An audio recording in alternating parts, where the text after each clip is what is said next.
In 1848, a very old manuscript would be published for the first time.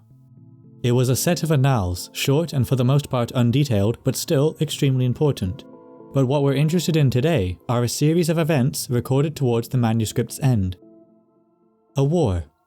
One that not only devastated its countries, but one that paved the way for complete political upheaval, not only of themselves, but also of their neighbours, leading to the founding of a dynasty that would go on to control 1/4 of the entire world. But despite all of this, we don't know who was fighting. We only have records of one of the names, and no, it's not the side that won. If history is written by the victors, then these victors seem to have forgotten to write it down. This is the story of the kingdom that forgot its own name.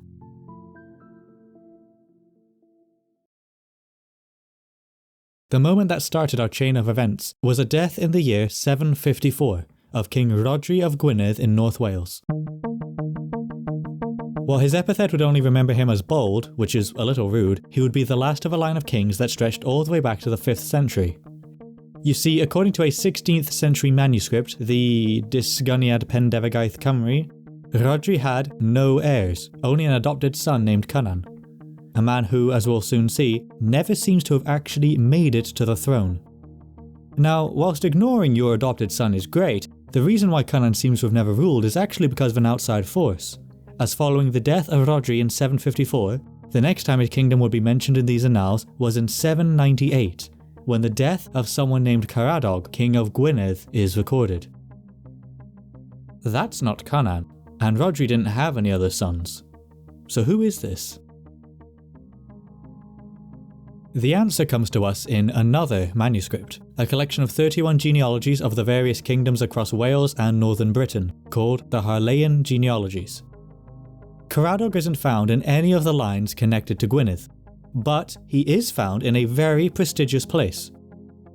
His line is third on the list, just below the two kingdoms that controlled almost all of Wales at the time these pedigrees were recorded, and above the ancestry of the great-grandfather of the king who recorded them in the first place.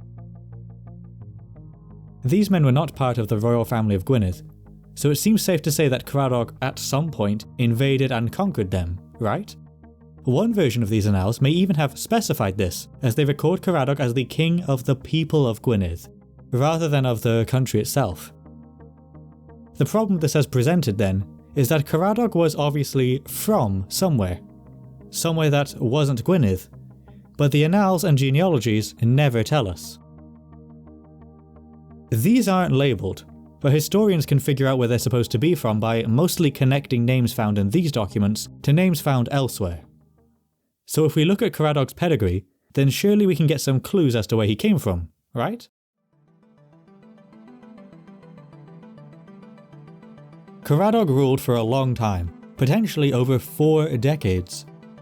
The historian T. Charles Edwards notes that he was likely allied with his English neighbour, Mercia, because for almost his entire reign, not a single English attack is recorded here in Gwynedd. But when the king of Mercia died in 796, Caradog suddenly found himself defending his home at Rhuddlan, ultimately dying to the Mercians 2 years later. Now, you'd expect him to be succeeded by his son, who was named Howell, the last man found in this list of kings with no kingdom. But the annals mention a dispute with another figure. In 812, a battle occurs between 2 men, one named Howell and another named Cynan. Oh, we know that name. That's Rhodri's adopted son, back to take the inheritance that was promised to him 40 years ago. 2 versions of these annals claim that Howell was the victor, although one does give it to Cynan. Regardless of this battle's outcome though, it appears that Cynan had entrenched himself on this island, Ynys Môn. He was probably living here during Caradog's rule. His epithet nicknames him after the eastern portion of this island, and it seems like Caradog's death inspired him to revolt against his successor. Regardless, we hear nothing of this war for 3 years, until in 815 we're told that Howell, with a terrible loss to his own forces, expelled Cynan from the island. Only for Cynan to come back a year later and immediately kick him out again. What a comeback story. Against all odds, this man whose inheritance was denied to him, whose family kingdom was taken from him, had come back out of nowhere and oh. He's dead. Well, Never mind, I guess. Howell ruled for another 9 years after this, fending off numerous English attacks until finally dying in 825. Surely giving us another clue. Because his father, on his deathbed, was remembered as the king of the men of Gwynedd. So Howell is entirely unlabelled. Unfortunately for us, for the 39 years between 809 and 848, the annals don't seem to tell us where any of the kings were from in their obituaries, and Howell died right in the middle of that section. This civil war would have consequences. Major consequences, but we'll come to that later. For now, we have a dynasty recorded at one of the most prestigious points in the entire country, beating out the author's own family members. One that ruled over a kingdom in the north of Wales for over 70 years that seemingly just came out of nowhere. So now what? Luckily for us, there are 2 more clues found in these Welsh genealogies. Ones that could at least narrow down where this missing kingdom could have been.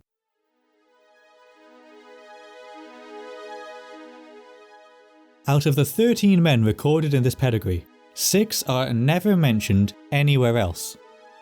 Meiron, Rhifon, Einion number 2, Idgwyn, Cangan and Maeg are all completely lost to history. However, one of the names actually can give us a clue. Sort of. Cadwal Crisban is the 7th name on this list, and just like most of the others, he's completely unmentioned in the Welsh records. Luckily for us though, Ireland exists, and a monk there seems to have mentioned his existence. In the annals of Dinerth, we find the death of a man named Cetula in 613 at the Battle of Chester. This battle was fought by a coalition of several Welsh kingdoms against the English kingdom of Northumbria, and it did not go well. The Welsh annals record the death of a king from Powys here, and the bards remembered the deaths of men from the royal families of Ceredigion and Penguern, 2 other Welsh kingdoms. So what the historian Wade Evans has theorised then is that this Cetula is the same as our king Cadwal, which was spelled Cadwal in Old Welsh, meaning that one of the kings from our forgotten kingdom probably fought and died at Chester, placing their hypothetical location likely somewhere around North Wales. What's really frustrating though is that these Irish annals give Cadwal a title, Rex, which means king, but they don't specify what he's a king of. This is the closest we've come to finding the name of this kingdom, and the records just leave it out. So far, we have a king not given a title at all, another king named after the people he conquered, 6 more kings that are completely lost to history, and now a king who's given a title with no location. Just a very rough estimate of probably northern Wales. So again, now what? Well, we have 4 more names, and one of those might be a bit surprising, because unlike what you'd expect from a kingdom whose name can't even be remembered, the first man on this list is actually pretty famous. What, you don't know who Cunedda is? How is that possible? Well, to put it shortly, he's a key figure in the 9th century propaganda piece called the Historia Brittonum. This text was designed not only to promote the Welsh, but also to promote the Kingdom of Gwynedd, partly by giving them an ancestral claim over several parts of Wales, including our forgotten kingdom. Right here at the very top of the list is Cunedda, the founding figure of the Kingdom of Gwynedd, and here he's given a son named Einion. And at the very end of the document, we're given the context that'll finally allow us to at least pinpoint where this missing kingdom was. Here we're told that Cunedda and his 9 sons came down from the north of Britain and conquered the lands of Wales between the rivers Tavy and Dyfrdwy, with each son being given a kingdom named after them, which are listed in another set of genealogies. His son Ceredig supposedly founded Ceredigion, named after him. Rhifon supposedly founded Rhifoniog, again named after him. Dogfail went to Dogfailing, Meiron to Meirionnydd, Avloig to Avloigion, Edern to Edurnion, Usvail to Usvailion, and Dynod to Dynoding. That's a lot of names, but you don't have to remember any of them. I just wanted to demonstrate what this document is claiming, that the kings of Gwynedd had an ancient ancestral claim over all of these kingdoms. This story is almost certainly untrue. The historian John Davis notes that some warriors from the north of Britain may well have come down to Wales at some point, but we have no proof that they created all of these kingdoms. And Cunedda may have actually died in the north of Britain, which would make it pretty difficult to conquer an entire country. Those of you that are currently keeping count for some reason may have noticed that I've missed someone out though. Einion, the 7th son listed, and the one who supposedly founded our Forgotten Kingdom. This tells us, firstly, that our missing lands must be not only in one of these unclaimed pieces of Wales, but also likely in one of the sections bordering the Kingdom of Gwynedd, as, if you remember, King Caradog conquered them in the late 700s. That gives us two options then, the Llyn Peninsula in western Wales, and this patch of coastline in North Wales, known in medieval times as Rhos. Secondly, something that I'm sure many of you are anticipating, it surely tells us the name of this kingdom, right? Ceredig got Ceredigion, Rivon got Rivoniog, so Einion gets... nothing. The epithet he's given here just means mighty, and it isn't a kingdom name like the rest of his supposed brothers have. Einion, from our land who's not mentioned anywhere else, is the only person in this document to not be given a kingdom. So at the least, we've localised our kingdom to one of these two spots, Llyn or Rhos. And whilst we still don't have a name for it, we can actually narrow it down even further by examining our final king on the list.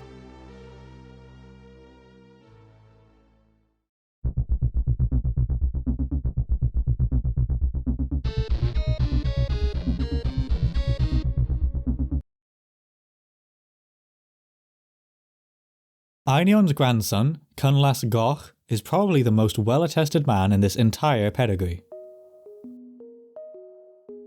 Sometime in the latter half of the 6th century, a monk named Gildas wrote a scathing criticism of 5 contemporary Welsh kings, and the name of one of them, Cuneglasus, bears a striking resemblance to Cineglas, written Cunlas today.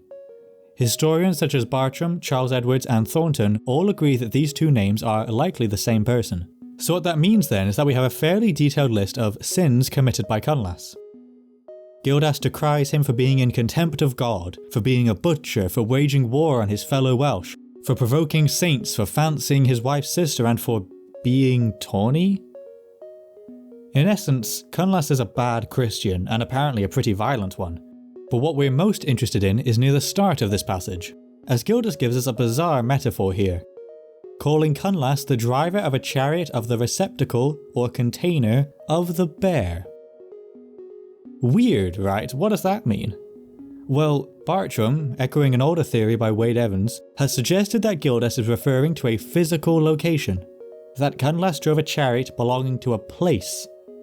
And what that place has been suggested to be is an old town on the coast of North Wales named Dinerth, Bear's Fort, perhaps metaphorically, the container or receptacle of the bear.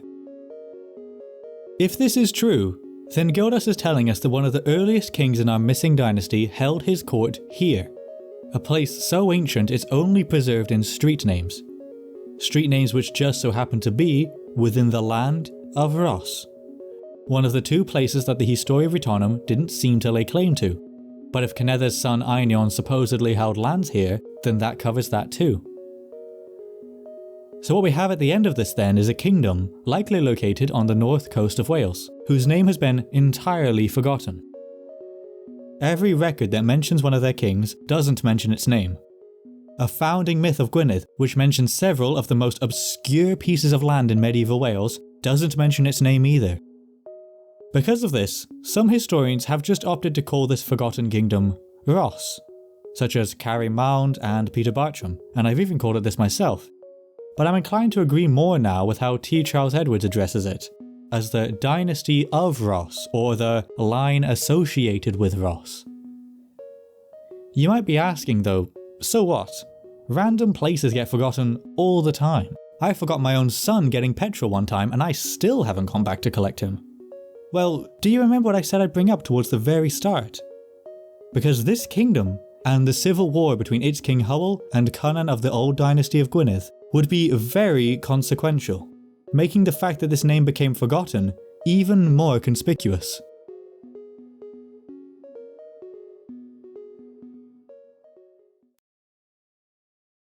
The political instability that follows a years-long civil war is expected, of course, but when King Howell died, there was a big problem.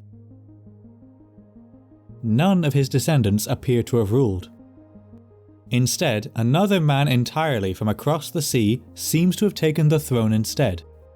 You see, King Howell killed off the last of the old dynasty of Gwynedd, but of course the individuals connected to these kings were still around. The historian T. Charles Edwards refers to them as a hypothetical Cynan faction. Nobles, other relatives, and the husband of Cunan's daughter Esyllt, who was a man living on the Isle of Man named Mervyn. Mervyn seems to have taken control of this kingdom following Howell's death, likely with the support of some of the nobles who had previously sided with Cynan, and his connection to Esyllt likely helped his legitimacy too. And his dynasty would go on to control most, and for a brief time all, of Wales. The catalyst that allowed Mervyn to take power, that created a big enough political vacuum for two entire dynasties to be replaced, was this conquest by Caradog and subsequent civil war between Cynan and Howell, between the Kingdom of Gwynedd, whose name is still preserved in a county to this very day, and a kingdom in Rhos, whose name wasn't even remembered in Gwyned's own founding myth, nor in any of the surviving records of their kings, despite these monarchs being placed third in the list in the Harlain genealogies, just after the family of Esyllt and beating out Mervyn's own father's line.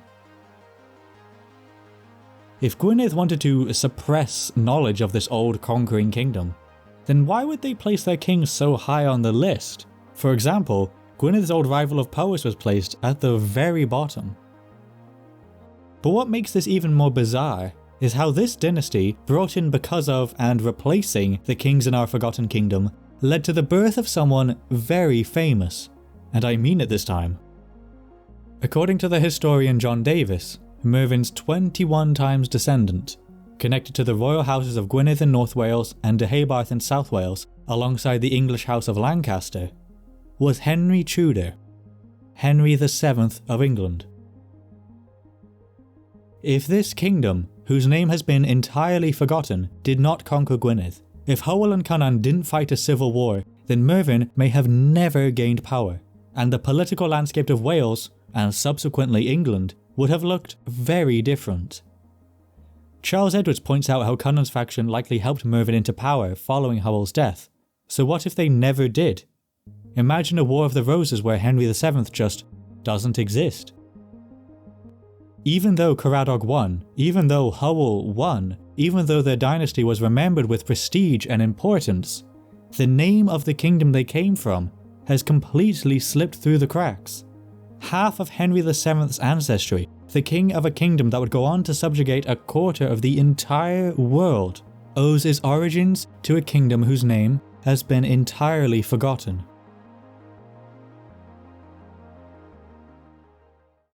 So much of history has been lost, but it's rare to see how many times this name has come so close to being preserved.